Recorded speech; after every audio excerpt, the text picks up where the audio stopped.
aka aja aja na-ebute ọnụ mmanụ arụ anyanwụ erie na ndụ. What are you doing for a living? Kedu ihe bụ aka ọrụ gị? Ị na-azụ ahịa ka ị na-arụ ọrụ aka? Kedu nke ị na-eme? Ka ị na-eche na ọ bụrụ na mmadụ ibe gị dị nke ibe gị gbachaa mbọ ga-esi n'azụ wee kapụ ya nke uche? One, there is no shortcuts in life.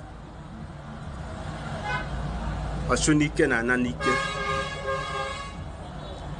Ọtụtụ ndị mmadụ achọzighị ịgba mbọ.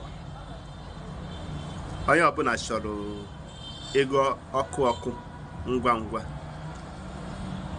This is what I am doing for a living.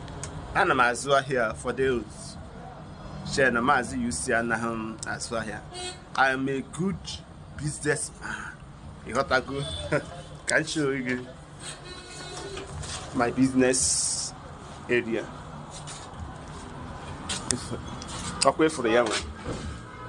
So okay for the young one. 21565 25,000. There you go. You go now. 15,000. Bella. Onye ọma ihe ọ na-akọ na ọma ihe ọ na-akọ. Mba, enye m evuru shop nye gị. Ọkwa efuru ya.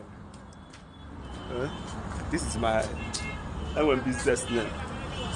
Ịghọtago ka m gosi unu for the evidence. This is the number unu na-akpọ na phone. Achọrọ m igosi unu other number. You have that good a condition na you one has well here in as well here, no? Okay, about my second shot. Okay for ya. Behind a level tire. Use tire. Use tire. Oh you go new one. Or buy to kumbu. Also cut off bus.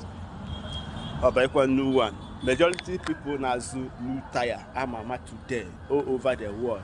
They started somewhere. Okay? Upon I say hapu aka na mpụ. Hapu aka na mpụ.